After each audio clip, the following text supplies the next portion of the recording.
Hi hello నమస్తే మిత్రమా.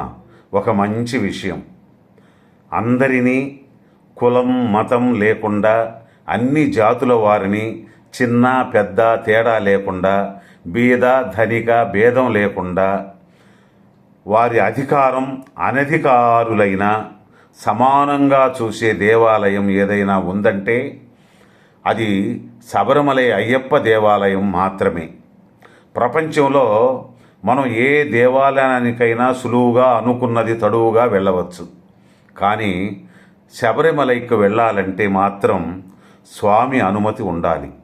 శబరిమలై వెళ్ళాలంటే ఏ స్థాయి వ్యక్తి అయినా ఎంత ఉన్నత పదవిలో ఉన్నా సరే నల్లని దుస్తులు ధరించాల్సిందే, ఇరుముడి కట్టాల్సిందే, కట్టుకున్న ఇరుముడి తల మీద పెట్టుకోవాల్సిందే, 18 పడికెట్లు ఎక్కవలసిందే.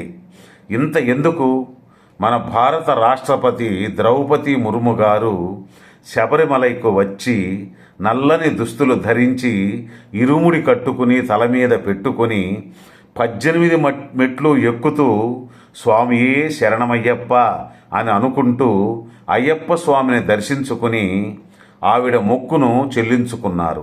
ప్రపంచంలోనే ఏ దేవాలయానికైనా శబరిమల అయ్యప్ప దేవాలయానికి ఉన్న విశిష్టత లేదు. ఇదే అయ్యప్ప స్వామి యొక్క గొప్పతనం. అందరినీ సమానంగా చూసే దేవాలయం శబరిమల మాత్రమే మిత్రమా. అయితే కొంతమంది డూప్లికేట్ భక్తుల వల్ల కొంచెం చెడ్డ పేరు వచ్చినా అది వారు అనుభవిస్తున్నారు. అది వారికే తెలియాలి. నియమాలు తప్పి ప్రవర్తించడం, మాల వేసుకుని కొన్ని తప్పులు చేయడం, అటువంటి వారి వలన మంచి భక్తులకు విలువలు తగ్గిస్తున్నారు. ఇది వాస్తవమైన మాట.